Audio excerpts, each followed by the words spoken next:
Après 6 mois de rééducation, la patineuse nantaise Sarah Abitbol et son partenaire Stéphane Bernadis retrouvent la glace alors que le monde du patinage est secoué par l'affaire de la mafia russe. Le couple vice-champion d'Europe participera demain à un gala à La Roche-sur-Yon. Une remise en route en vue des championnats de France qui auront lieu à la fin de l'année. Lauriane Courson, Catherine Sani.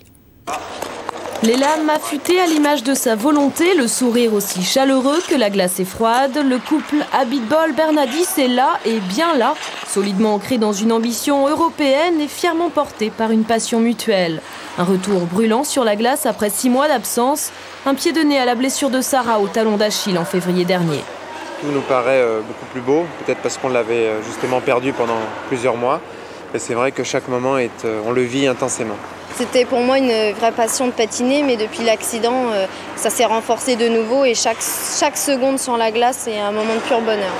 Un bonheur qui semble guider leurs patins tiraillés entre la fuite et la séduction, la confiance et l'angoisse. Autant d'éléments personnels qui semblent donner vie à leur danse, donner un corps à leur âme.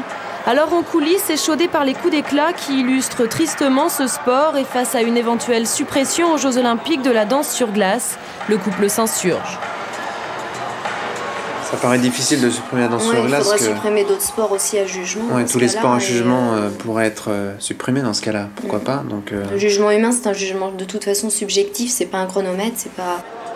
Inquiets, Sarah Abitbol et Stéphane Bernadis face aux dérives mafieuses de leur sport, non, pas vraiment, plutôt étrangers à ces magouilles, mais néanmoins affectés.